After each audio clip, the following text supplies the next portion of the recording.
በዛሬው ዕለት ከመካከለኛው ምስራቅ እየወጡ ያሉ መረጃዎች እንደሚያመለክቱት የአሜሪካው ፕሬዝዳንት ዶናልድ ትራምፕ ከኢራን ጋር ለተጀመረው መጠነ ሰፊ ጦርነት ዋነኛው መንስኤ ኢራን አዲስ የኒውክሌር ጦር መሳሪያ ማበልጸጊያ ጣቢያ መገንባት መጀመሯ እንደሆነ በይፋ አስታውቀዋል። ትራምፕ ለጋዜጠኞች በሰጡት መግለጫ ይህ አዲስ ጣቢያ በከባድ የግራናይት ድንጋይ የተጠበቀና ባለፈው ዓመት በአሜሪካ ከተደበደቡት የኒውክሌር ተቋማት ይልቅ እጅግ ዘመናዊ መሆኑን ገልጸዋል።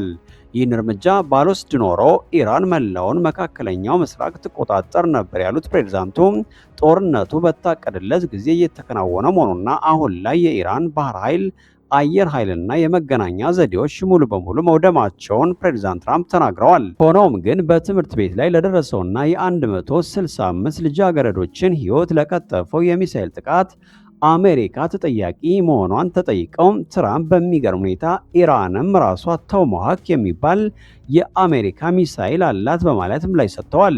ምንም እንኳን ለዚህ አባባላቸው ምንም አይነት ማስረጃ ባይኖርም ፕሬዝዳንቱ ግን ቶማሃውክ በጣም የተለመደ መሳሪያ ነው ሲሉ ተከራክረዋል።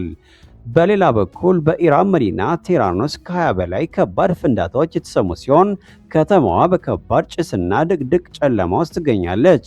የቴህራን ነዋሪዎች የሳይረን ድምፅና መጠለያ በሌለበት ሁኔታ በከፍተኛ ስጋት ውስጥ መሆናቸውና የመገናኛ ዘዴዎችን በመቋረጣቸው መረጃ ለማግኘት መቸገራቸውን እየገለጹ ነው።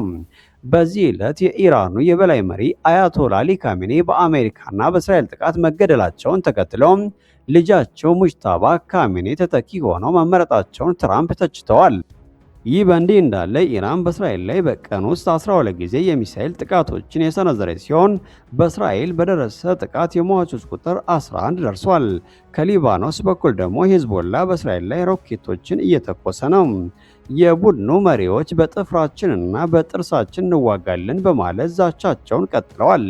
በሊባኖስ ደቡባዊ ክፍል ደግሞ አንድ ሰላማዊ ሰው በእስራኤል የቦምብ ጥቃት መገደላቸው ትልቅ ሀዘን ፈጥሯል። በዓለም አቀፍ ደረጃም ከፍተኛ ዲፕሎማሲያዊና ኢኮኖሚያዊ እንቅስቃሴዎች እየታዩ ነው። ፕሬዝዳንት ትራምፕ ከሩሲያው ፕሬዝዳንት ቪላዲሚር ፑቲን ጋር ለአንድ ሰዓት ያክል በስልክ የተወያዩ ሲሆን ፑቲንም ለጦርነቱ ዲፕሎማሲያዊ መፍትሄ እንዲፈለግ መክረዋል። በሌላ በኩል የነዳጅ ዋጋ እስከ $120 ከፍ ብሎ የነበረ ቢሆንም አሁን ባለው ወደ $90 ዝቅ ብሏል።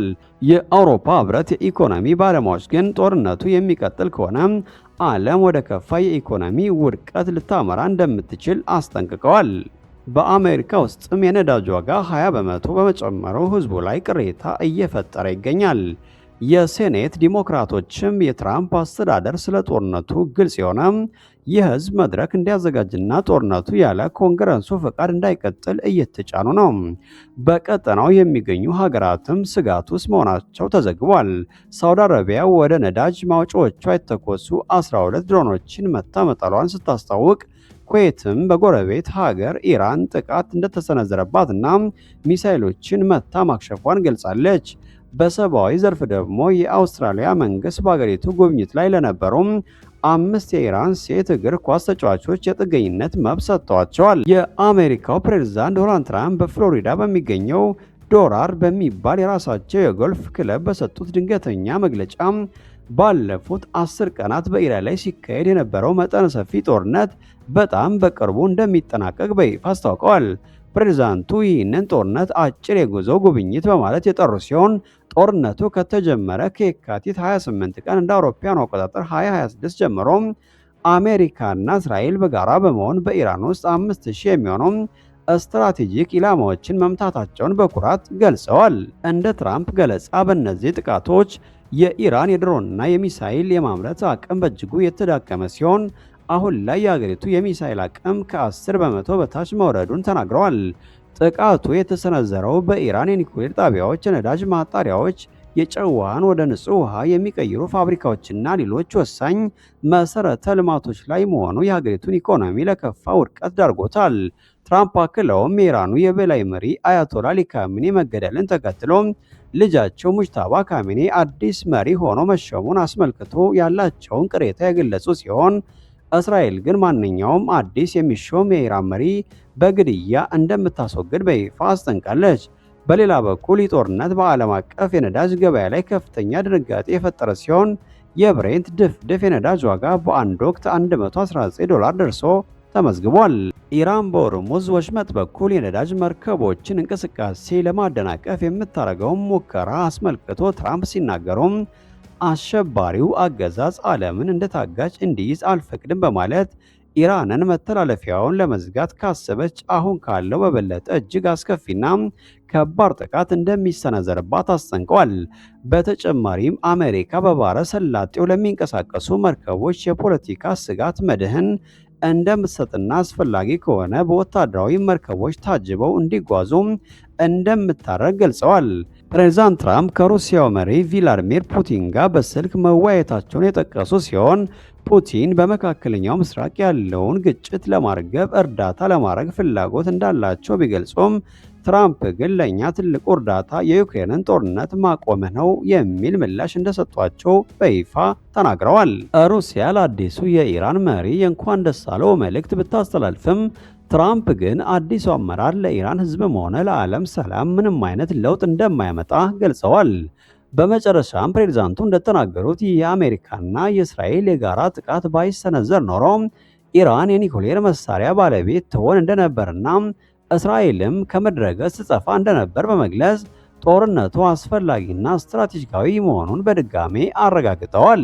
በዛሬው ዕለት ከመካከለኛው ምስራቅ እየወጡ ያሉ መረጃዎች እንደሚያመለክቱት የአሜሪካው ፕሬዝዳንት ዶናልድ ትራምፕ ከኢራን ጋር ለተጀመረው መጠነ ሰፊ ጦርነት ዋነኛው መንስኤ ኢራን አዲስ የኒውክሌር ጦር መሳሪያ ማበልጸጊያ ጣቢያ መገንባት መጀመሯ እንደሆነ በይፋ አስታውቀዋል።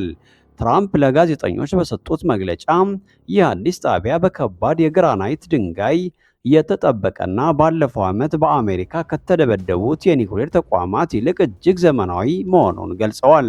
ይህን እርምጃ ባልወስድ ኖሮ ኢራን መላውን መካከለኛው ምስራቅ ትቆጣጠር ነበር ያሉት ፕሬዝዳንቱ ጦርነቱ በታቀደለት ጊዜ እየተከናወነ መሆኑና አሁን ላይ የኢራን ባህር ኃይል፣ አየር ኃይልና የመገናኛ ዘዴዎች ሙሉ በሙሉ መውደማቸውን ፕሬዝዳንት ትራምፕ ተናግረዋል። ሆኖም ግን በትምህርት ቤት ላይ ለደረሰውና የ165 ልጃገረዶችን ሕይወት ለቀጠፈው የሚሳኤል ጥቃት አሜሪካ ተጠያቂ መሆኗን ተጠይቀው ትራምፕ በሚገርም ሁኔታ ኢራንም ራሷ ቶማሃውክ የሚባል የአሜሪካ ሚሳኤል አላት በማለት ምላሽ ሰጥተዋል።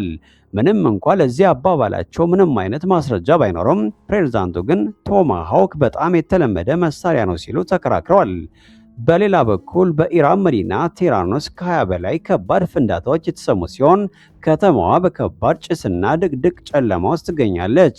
የቴህራን ነዋሪዎች የሳይረን ድምፅና መጠለያ በሌለበት ሁኔታ በከፍተኛ ስጋት ውስጥ መሆናቸውና የመገናኛ ዘዴዎችን በመቋረጣቸው መረጃ ለማግኘት መቸገራቸውን እየገለጹ ነው።